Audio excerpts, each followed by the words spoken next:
Hi, this is Scott Arnaud with this week's security tip. Today we're going to talk about securing your Wi-Fi network. Now, one concept to realize, or I guess to be familiar with for this, is something called war driving.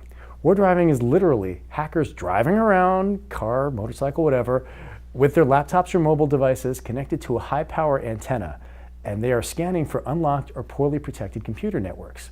Sometimes they'll also scan for a type of network encryption called WEP, which has been outdated for years. And a lot of routers actually still have it.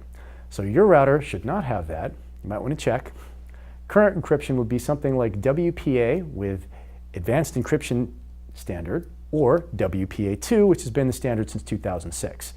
Now, you can check on the page, which will usually be listed right on the router itself, to check what your router is using. There's actually a web page associated with each individual router. You can see what the settings are. And if you have any trouble finding it, you can either hop online and literally do a search for your type of router and finding that page on Google. You can look on YouTube, or if you have any trouble with it, stop by thesecurityadvocate.com and just do a search for routers, and you'll find articles that relate to it. Now, when someone actually jumps on your network, that type of attack is called piggybacking. And they can do it to not only just use your bandwidth, but also steal information from you. Always best avoided.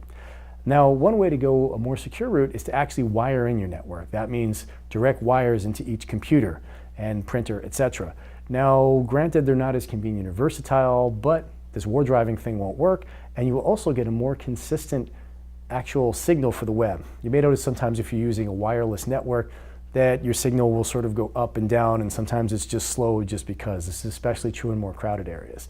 This is because there's only so much bandwidth, and there's more people using it, it will slow down the network. When you're wired in, it's much more consistent. Another thing you can do is to hide your network by disabling what's called the SSID broadcast function. SSID stands for Service Set Identifier, and that just identifies your network. If you may notice, if you're looking for Wi-Fi networks, you might see things like Optimum Online or Belkin or Netgear 31. That's what those are. Those are the service set identifiers for a given router. Now, if you turn it off, it creates what is in effect a cloaked network, which can only be found by someone who knows just the name to look for. That said, is it a complete defense? No, but it doesn't hurt. And for someone who's casually driving by as a war driver, they're less likely to get into your network. One other thing you should always do on your router is to make sure you change the default password. They all come with them right out of the box so that they work. Make sure you're using a strong password. I'd recommend a minimum of 20 characters because, after all, this is what's connecting to your network. Now, if you're wondering, wow, what's the big deal? How do people notice this? No kidding. There is actually a site on the internet called routerpasswords.com. It's basically meant to help out people who've forgotten their router password and need to access it for some reason. But hackers certainly know it's there, and they know all the passwords that are defaults. For example, if you happen to have an Apple-based router, your password is Alpine, and no, I'm not kidding.